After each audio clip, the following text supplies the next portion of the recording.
সত্যি ওমান প্রবাসীদের এবং যারা নতুন ভিসা নিয়ে ওমান যেতে চাচ্ছেন তাদের জন্য একটি দারুণ সুখবর রয়েছে।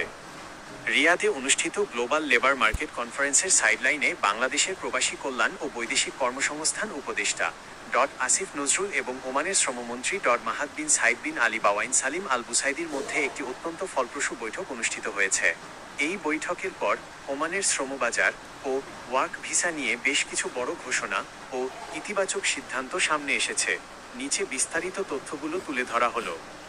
ওমান ওয়ার্ক ভিসা নিয়ে মূল ঘোষণাসমূহ। ওয়ার্ক ভিসা পুনরায় চালুর আশ্বাস।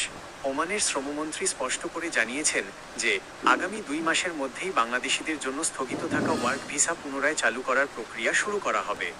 দক্ষ পেশাজীবীদের অগ্রাধিকার। ওমান সরকার তাদের শ্রমবাজারে স্বচ্ছতা ও মান বাড়াতে দক্ষ জনশক্তিকে সবচেয়ে বেশি গুরুত্ব দিচ্ছে।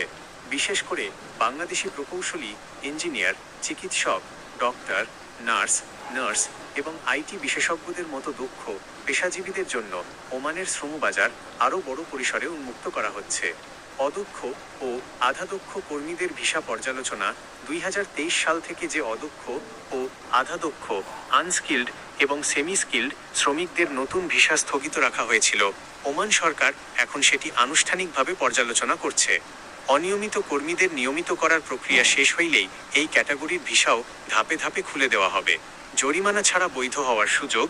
ওমানে বর্তমানে যে সকল বাংলাদেশি অনিয়মিত বা আনডকুমেন্টেড অবস্থায় আছেন তাদের জন্য কোনো প্রকার জরিমানা ছাড়াই বৈধ হওয়ার বা দেশটিতে নিয়মিত হওয়ার সুযোগ করে দিয়েছে ওমান সরকার। ডিজিটাল ও স্বচ্ছ অভিবাসন ব্যবস্থা। বাংলাদেশ সরকার ওমানে কর্মী পাঠানোর পুরো প্রক্রিয়াটিকে আরও স্বচ্ছ করতে প্রযুক্তির ব্যবহার, আইটি ভেরিফিকেশন এবং দেশটিতে যাওয়ার আগে ভাষা ও সংস্কৃতির ওপর প্রাক বহির্গমন প্রশিক্ষণের ব্যবস্থা জোরদার করছে।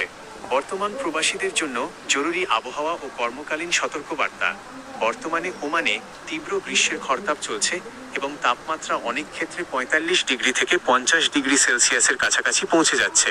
প্রবাসীদের স্বাস্থ্য ঝুঁকির কথা বিবেচনা করে ওমান সরকারের পক্ষ থেকে একটি বিশেষ আইনি নির্দেশনা জারি করা হয়েছে। মধ্যাহ্নকালীন বিরতি, মিড ডে ব্রেক। জুন মাস থেকে শুরু করে আগামী আগস্ট মাস পর্যন্ত প্রতিদিন দুপুর 12:30টা থেকে বিকেল রাত 3:30টা পর্যন্ত খোলা জায়গায় বা সরাসরি সূর্যের নিচে কাজ করার ওপর কঠোর নিষেধাজ্ঞা জারি করা হয়েছে। এই সময় সব শ্রমিককে বাধ্যতামূলক বিরতি দিতে হবে। সতর্কতা, ওমানের ভিসা চালু হওয়ার এই ইতিবাচক খবরকে পুঁজি করে কোনো দালাল চক্র বা ভুঁইফোড় এজেন্সি যেন আপনার সাথে প্রতারণা করতে না পারে সেদিকে সতর্ক থাকুন। যে কোনো ভিসার ঘোষণা এলে বা কেউ ভিসার অফার দিলে অবশ্যই বিএমইটি বা ওমান দূতাবাসের অফিসিয়াল সোর্সের মাধ্যমে তা যাচাই করে নেবেন।